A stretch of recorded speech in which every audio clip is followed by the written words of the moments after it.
प्यारी सात संगत जी, राधा स्वामी जी। संगत जी, आज 8 फरवरी को डेरा ब्यास में सुबह 10 बजे हजूर जी ने बाबा जी की प्रेजेंस में एक बहुत ही बेहतरीन सत्संग फरमाया जी। आज हजूर जी गद्दी पर बैठे थे, जबकि बाबा जी स्टेज पर कुर्सी पर बैठे थे। आज आप यकीन नहीं करोगे कि ब्यास का पंडाल पहले पिल्लर से लेकर आखिरी पिल्लर संगत से खचाखच भरी हुई थी जी। ब्यास का सत्संग पंडाल दुनिया के सबसे बड़े सत्संग स्थानों में से एक है जी। और अब आप अंदाजा लगा सकते हो कि आज ब्यास में कितना बड़ा रिकॉर्ड बना होगा जी। इसका एक कारण ये भी रहा क्योंकि ब्यास में सत्संग काफी लंबे समय के बाद हो रहा है और पंजाब, हरियाणा, हिमाचल की ज्यादातर संगत ब्यास डेरे जाकर ही सत्संग सुनती है जी। आज बहुत ही ज्यादा भीड़ थी। कैंटीन में इतनी लंबी लाइन लगी हुई थी कि ज्यादातर संगत ने नाश्ता भी सत्संग सुनने के बाद ही किया जी। आज हजूर जी ने स्वामी जी महाराज जी की बानी मित्र तेरा कोई नहीं संज्ञान में पर 1 घंटे से ऊपर का सत्संग फरमाया जी। इस दौरान बाबा जी भी स्टेज पर विराजमान रहे और संगत हजूर जी की मधुर आवाज में ऐसी खो सी गई थी कि बस एक एक लफ्ज को बड़ी ही प्रेम से सुना जी। हजूर जी ने शुरुआत में कहा, स्वामी जी महाराज इस बानी के जरिए हमें चेता रहे हैं कि इस संसार में हमारा अपना मित्र कौन है। क्या ये रिश्ते नाते, यार दोस्त, ये हमारे मित्र है? हजूर जी बोले कि मित्र वो होता है जो हर पल हमारा साथ दे। तो क्या ये दुनियावी रिश्ते हर पल हमारा साथ दे सकती है? नहीं, कभी भी नहीं। ये रिश्ते तब तक हमारा साथ निभा रहे हैं जब तक हम इस शरीर के दायरे में हैं। आज हमारी सबसे बड़ी भूल यही है कि हमने इस शरीर को ही सच मान लिया है, जबकि हम एक शरीर नहीं बल्कि एक आत्मा है और आत्मा अजर अमर है। हम ना जाने कितने लाख सालों का सफर करके इस मानव शरीर में पहुंचे हैं, लेकिन हम इस मानव शरीर के महत्व को समझ ही नहीं पाए। हजूर जी ने बड़े ही करुणामय स्वर में समझाया। हजूर जी फरमाते हैं कि संत महापुरुषों का संपूर्ण अस्तित्व प्रेम की बुनियाद पर टिका होता है।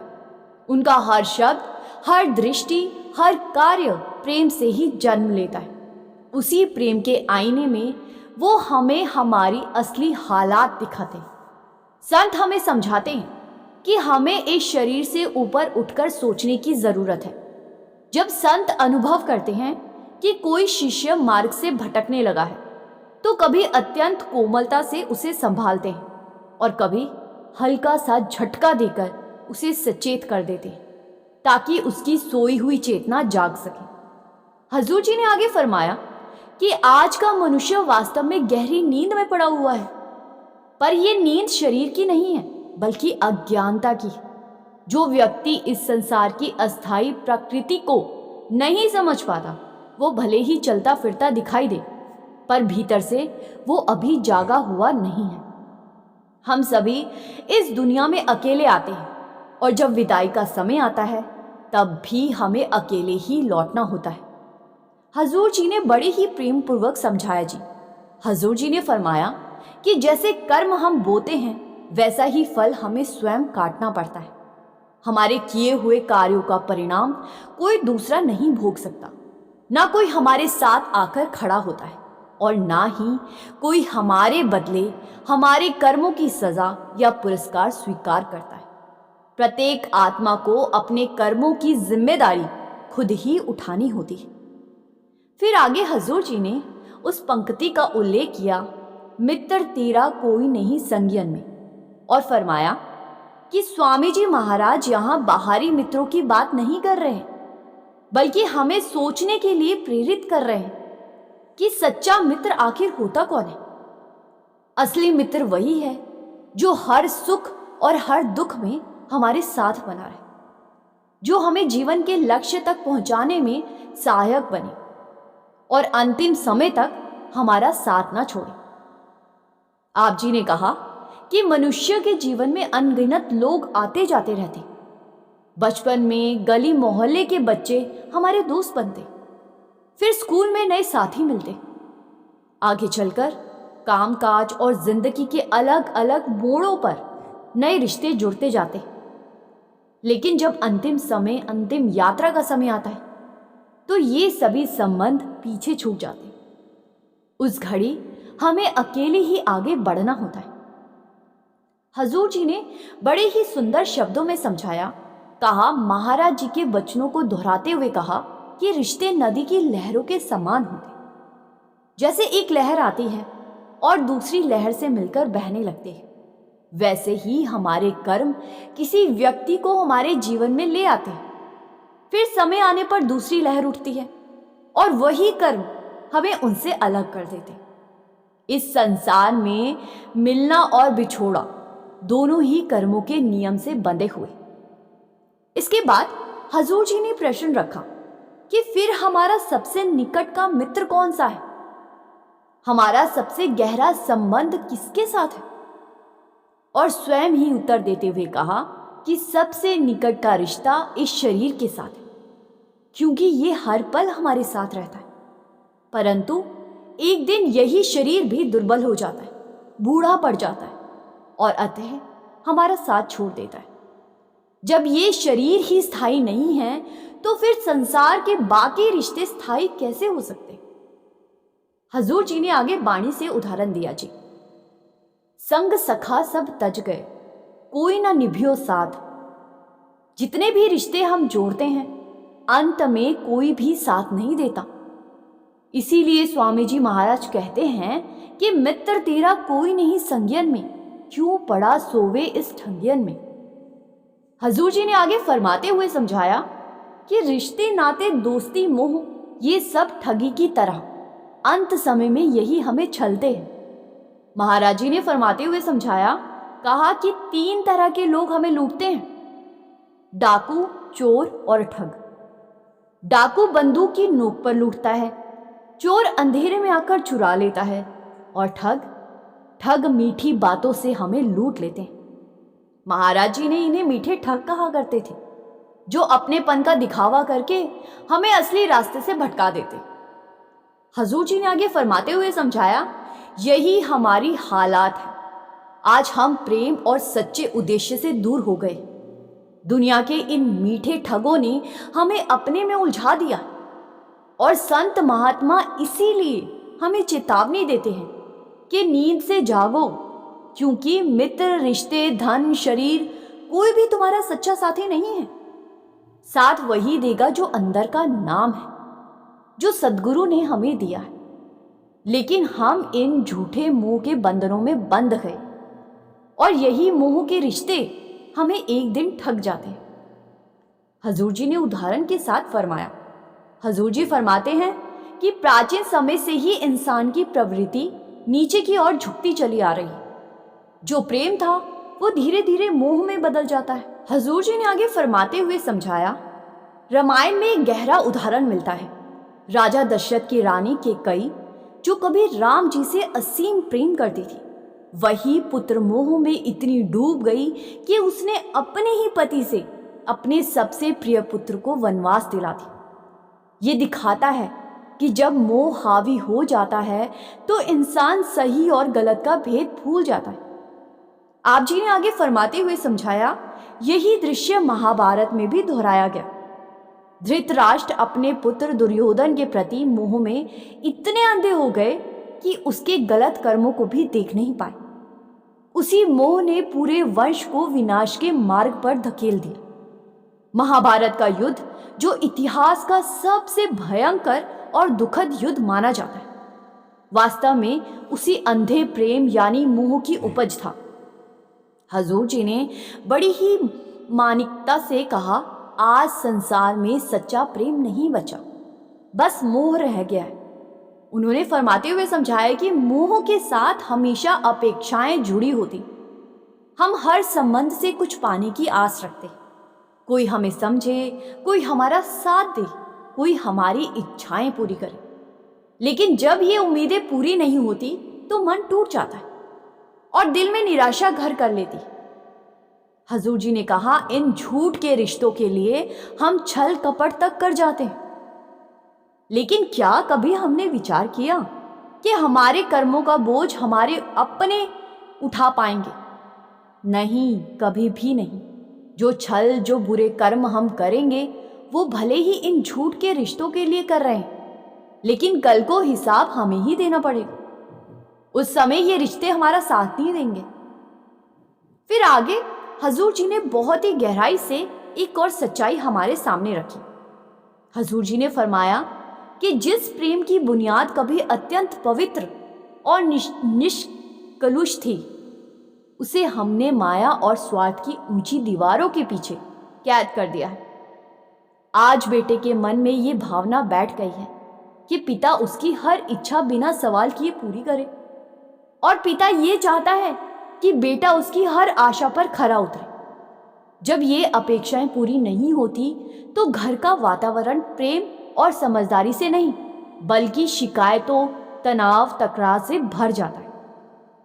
हजूर जी ने आगे उदाहरण देते हुए फरमाया कि सास ये सोचती है कि नई बहू आकर घर का सहारा बनेगी, और बहू ये उम्मीद करती है कि सास उसे अपनी बेटी की तरह अपनाएगी। लेकिन जब दोनों तरफ की उम्मीदें टूटती हैं तो दिलों में अपनापन घटने लगता है, और उसकी जगह दूरी वो पीड़ा घर करने लगती है। फिर हजूर जी ने प्रश्न किया कि आखिर रिश्ते हमें क्या सिखाने आए। आप जी फरमाते हैं कि जब शिष्य अपने गुरु से सच्चे मन से प्रेम करता है तो वो संसार की मोह माया के जाल से बच जाता है, और जब इंसान अपने मुर्शिद से वास्तविक प्रेम जोड़ लेता है तो ये दलदल उसे डुबो नहीं पाती। हजूर जी ने आगे फरमाते हुए समझाया कि आज मनुष्य धन, मान, सम्मान और मैं मेरी की भावना में उलझा हुआ है। उसे लगता है कि इन्हीं चीजों में सुख छिपा है, जबकि सच्चाई ये है कि यही सब उसके दुखों की जड़ बन जाती है। इसी कारण वाणी में भी कहा गया है कि पानी रोगी है, हवा रोगी है, अग्नि रोगी है, यहां तक कि माता पिता भी रोगी कहे, कुटुंब और संबंध की रोगी बताए गए। इसका अर्थ ये नहीं है कि वो बुरे हैं, बल्कि ये है कि वे सभी माया के बंधन में जकड़े हुए हैं। इसीलिए ये बानी चेतावनी का स्वर है। हजूर जी ने आगे बानी की पंक्ति दोहराई, रोगी सब संसार, और समझाया कि जो स्वयं ही रोगी हो वो किसी और को भला कैसे स्वस्थ कर सकता है। हजूर जी ने आगे फरमाया कि ये संसार एक विशाल रंगमंच के समान है, जहां हर व्यक्ति एक अभिनेता है और अपना अपना किरदार निभा रहा है। कोई पिता की भूमिका में है, कोई माता की, कोई भाई तो कोई बहन की भूमिका में किरदार अदा कर रहा है। पर दुख की बात यह है कि इंसान अपने किरदार में इतना खो गया है कि उसने अपनी असल पहचान ही भुला दी है। इंसान को जो किरदार मिला है, इंसान उसी को सच मानकर बैठ गया है। हजूर जी ने आगे फरमाया, इस पूरे रंगमंच का संचालन उस परम पिता परमेश्वर के हाथ में है। जब वो चाहे किसी को भी इस मंच से उतार सकता है। जैसे ही उसका संकेत होता है, हमें ये स्टेज छोड़ना पड़ता है। उस क्षण ना हम किसी के पिता रहते हैं, ना पुत्र रहते हैं, ना भाई, ना बहन, कुछ भी नहीं रह जाता। हमारे अपने ही हमारे शरीर को एक दिन से ज्यादा घर पर रखना भी पसंद नहीं करते। फिर भी मनुष्य यहाँ आकर ये भ्रम पाल लेता है कि ये सब रिश्ते नाते मेरे अपने हैं, और मनुष्य सोचने लगता है कि मैं तो यहाँ से कभी नहीं जाऊंगा।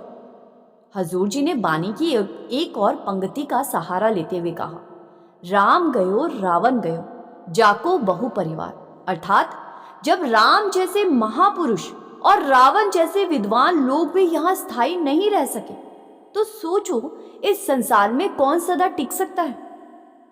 हजूर जी ने फरमाते हुए समझाया कि ये पूरा संसार एक भ्रम है।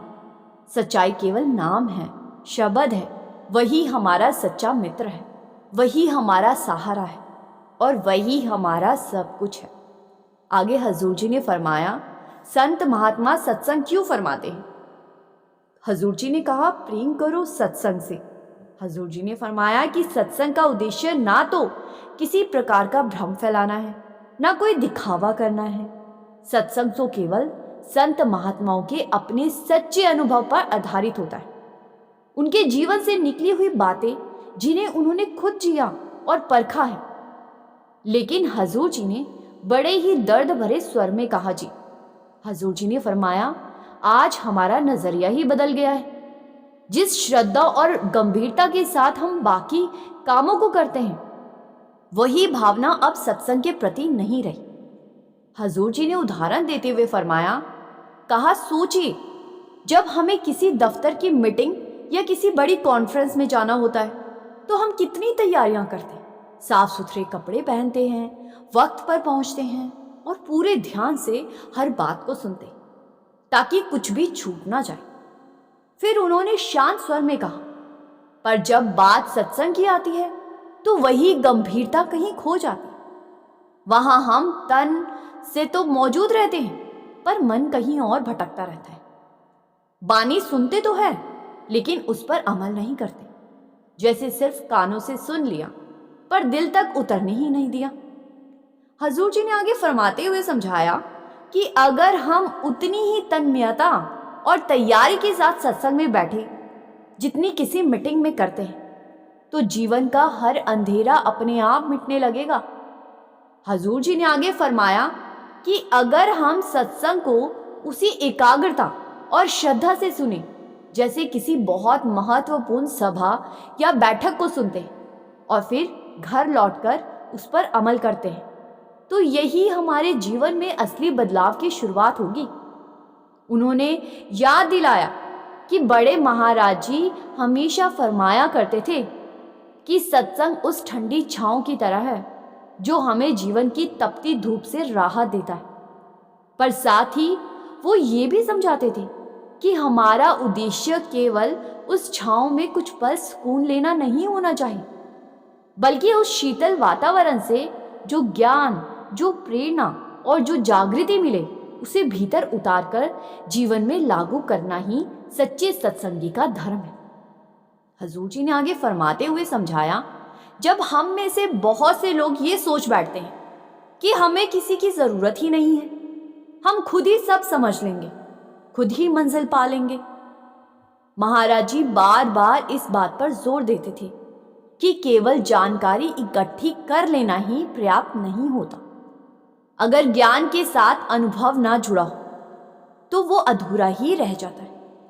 हजूर जी ने उदाहरण के साथ फरमाया कि किताबें पढ़ लेने से कोई डॉक्टर नहीं बन जाता जब तक वो प्रैक्टिस ना करे, अनुभव हासिल ना करे, तब तक उसको काबिल डॉक्टर नहीं कहा जा सकता।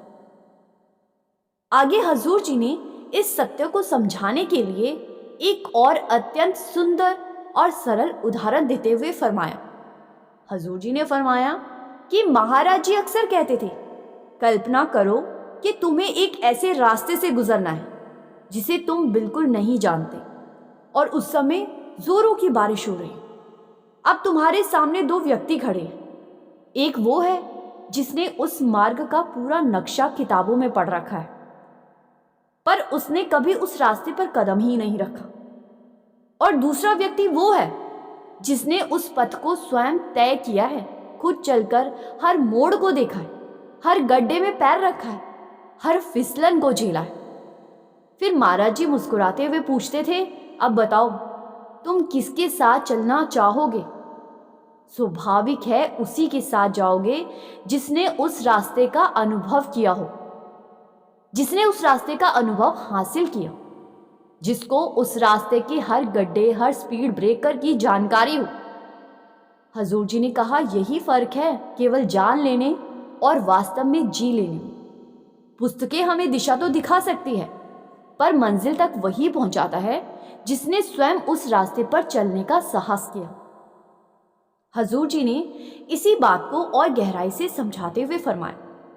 हजूर जी फरमाते हैं कि यही अंतर है सत्संग को सिर्फ सुन लेने और सत्संग को अपने जीवन में उतारने में। केवल सुन लेने से भीतर कोई क्रांति नहीं आती। असली बदलाव तब शुरू होता है जब हम उन शिक्षाओं को अपने आचरण का हिस्सा बना लेते। जब तक हम स्वयं उस मार्ग पर चलना शुरू नहीं करते, तब तक ज्ञान केवल शब्दों का बोझ बना रहता है, वो हमारे भीतर चेतना को जगा नहीं पाता।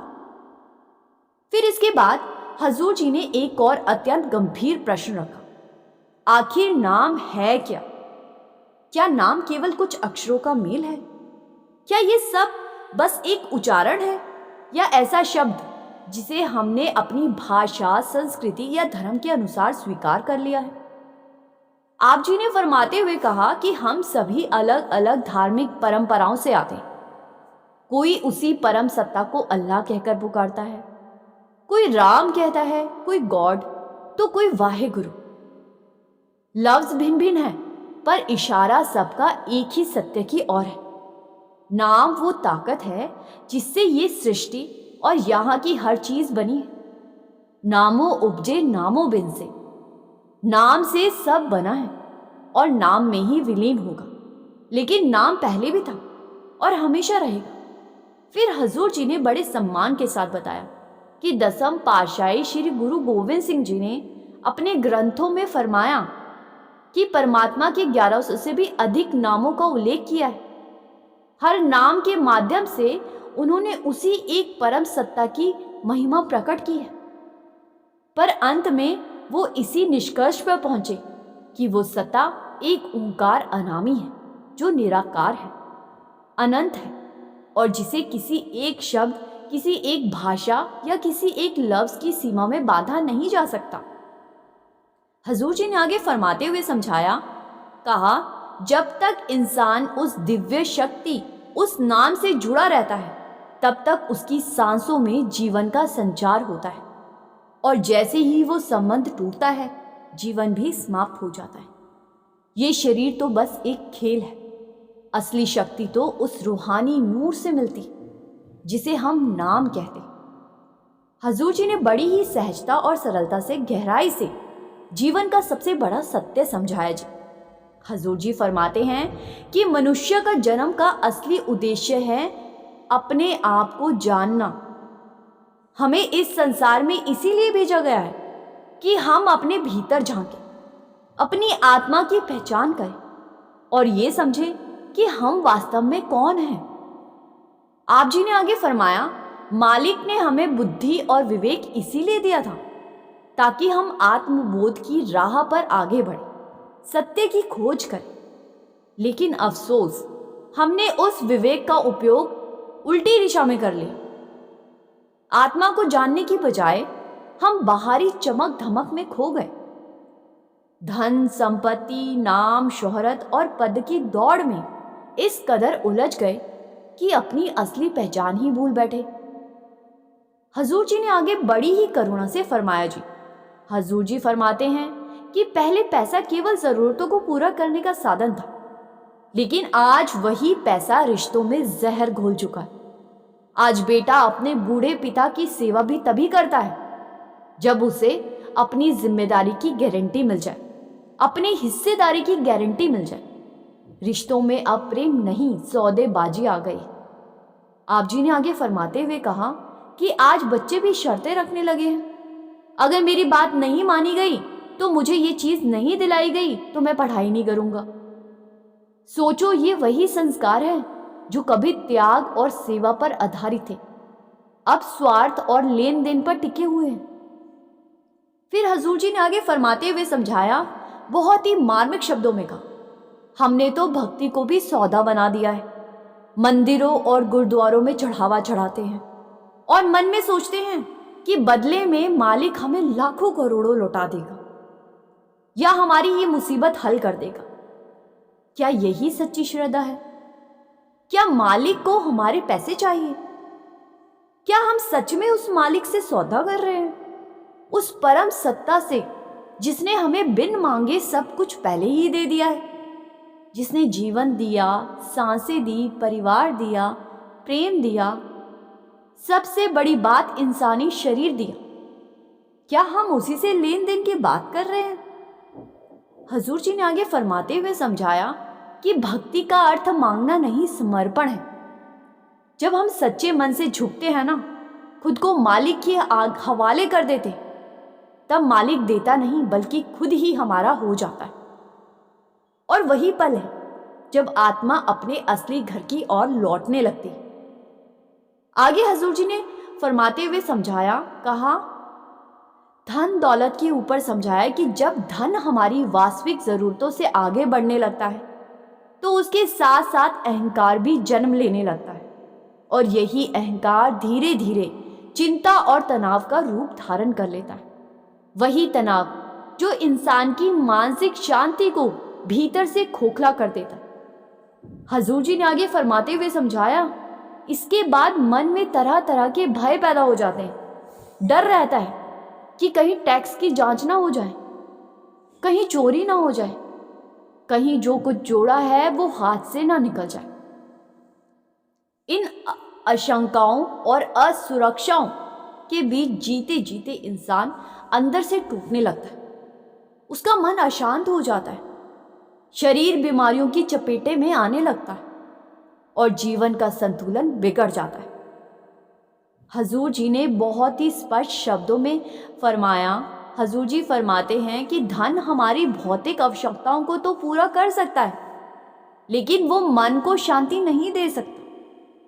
सच्ची शांति तभी मिलती है जब इंसान बाहर की दुनिया से हटकर अपने भीतर की ओर देखता है, अपनी असली पहचान को समझने की कोशिश करता है।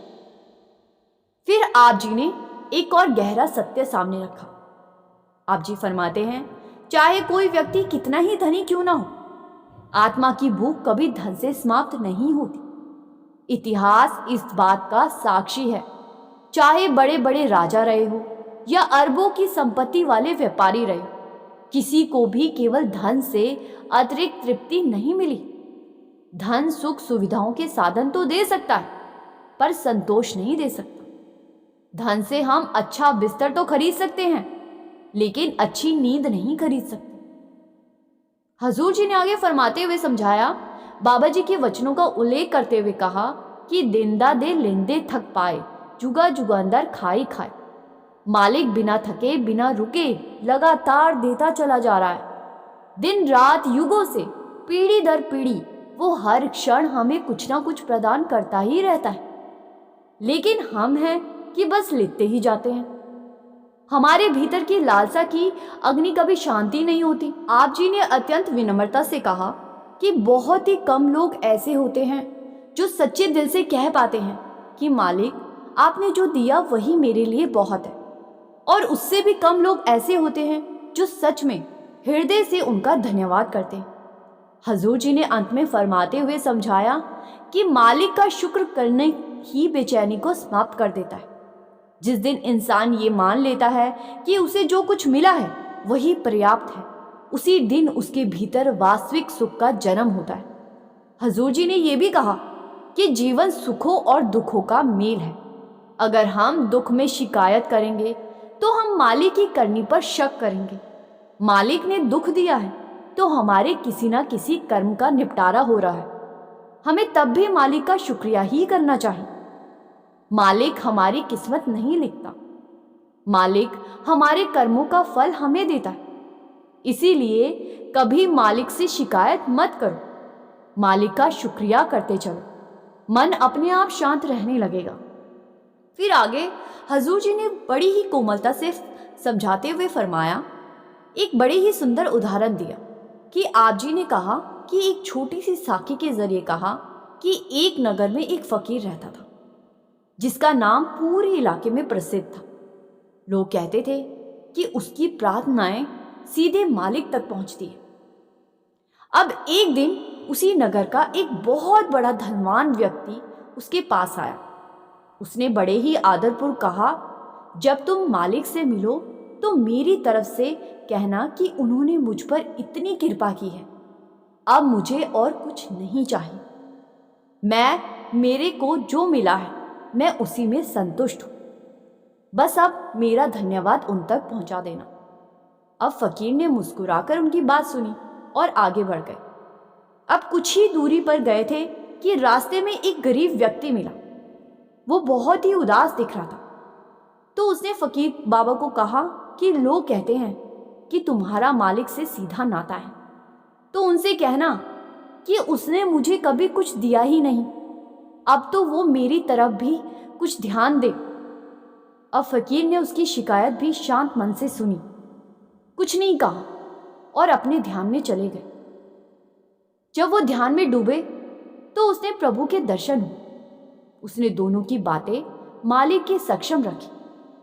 अब मालिक मुस्कुराकर कहने लगे कि उस अमीर आदमी से कहना जो कहता है कि अब उसे कुछ नहीं चाहिए, उसे कहना कि वो शुक्रिया करना बंद कर दे। और उस गरीब से कहना जो वो शिकायतें करता रहता है, तो उसे बोलना कि शुक्रिया करना शुरू कर दे। अब ध्यान से लौटकर फकीर बाजार पहुंचा। सबसे पहले उसे वही अमीर आदमी मिला।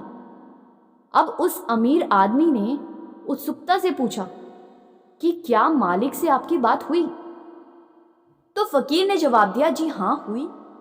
तो उन्होंने कहा है कि अब तुम शुक्रिया करना बंद कर दो। अब ये सुनकर अमीर आदमी चौंक गया और कहने लगा कि मैं शुक्रिया करना कैसे छोड़ दूं? उन्होंने मुझ पर इतनी कृपा की है, इतने वरदान दिए हैं, मैं तो उनका आभार कभी छोड़ ही नहीं सकता। फकीर फिर से मुस्कुरा दिया और आगे बढ़ गया। फिर रास्ते में उसे वही गरीब आदमी मिला। अब गरीब आदमी ने तुरंत पूछा, क्या मालिक से मेरी बात हुई? तो फकीर ने कहा, हाँ हुई। तो मालिक ने कहा है कि अब तुम शुक्रिया करना शुरू कर दो। अब ये सुनते ही गरीब आदमी थोड़ा सुन्न हो गया, तो कहने लगा कि मालिक ने मुझे दिया ही क्या है जो मैं उनका धन्यवाद करूं, उनका शुक्रिया करूं। तो फकीर ने शांत स्वर में कहा, यही तो फर्क है तुम दोनों में। वो अमीर उस पर ध्यान देता है जो उसे मिला है, और तुम केवल उसी पर जो नहीं मिला। वो कृतज्ञ है, इसीलिए मालिक उसकी झोली और भी भरता जाता है, और तुम शिकायतें करते रहते हो, इसीलिए तुम्हारी झोली सदा खाली ही रहती। याद रखो, जो इंसान शुक्रिया करता है, शुक्र करता है, उसी के जीवन में बरकत बढ़ती है। इसके बाद हजूर जी ने बड़े ही प्रेम से एक और सच्चाई की ओर ध्यान दिलाया। हजूर जी ने फरमाते हुए कहा कि बाबा जी सदा यही समझाते आए हैं कि जो कुछ भी तुम्हारे भाग्य में लिखा है उसे कोई भी तुमसे छीन नहीं सकता, और जो तुम्हारे भाग्य में नहीं है वो चाहे कोई कितना ही चाह ले तुम्हें मिल नहीं सकता।